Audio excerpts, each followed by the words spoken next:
Hello, hello. This is Donna Denson, the dynamic diabetic, coming to you today with a diabetic minute for everyone who wants to get and stay healthy. And today we're going to talk about the problem with salt.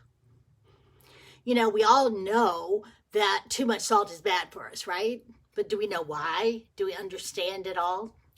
Do you realize that 90% of us from the age of 2 years old, eat too much sodium or salt? So let's talk about what those problems are that stupid little bit of salt can do to us. Who knew, right?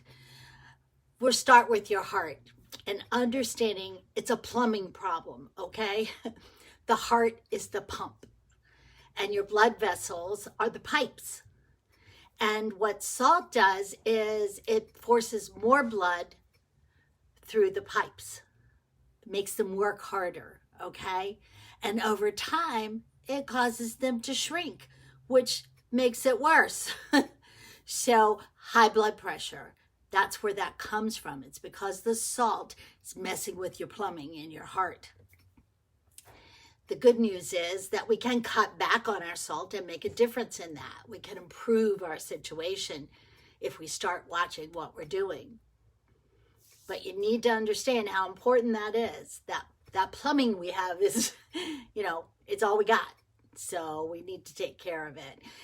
The next thing, it is a whole body issue. It's not just your heart, okay? It can strain your kidneys. Your kidneys filter out salt. And if they're not working correctly or they're working too hard, salt builds up. And then fluid builds up in your legs, your ankles, your chest cavity. It all builds up. So that's not good. We can understand that just by the sound of it. Your brain, if it damages the blood vessels in your brain, it can lead to a stroke. So that little bit of salt now has given us heart problems and blood pressure and is damaging our brain and can be leading to strokes. And scientists actually are just kind of finding out all that salt does, okay? They know it affects our immune system. They know that it leads to inflammation. And I have told you over and over again, inflammation is the cause of everything, okay? If we can eliminate our inflammation, we can be healthy. It also affects your gut bacteria, which causes gut inflammation. And again, that is our cause of almost everything we do. It also affects people differently, okay? Some of us can eat salt and it not cause a rise of blood pressure. Other people can have just a tiny bit and it goes sky high. They don't understand all of that, but they do know that overall population, if we cut our salt, that's going to be healthier. It's going to help us. It's going to make a difference now and later. So it goes beyond the shaker, guys.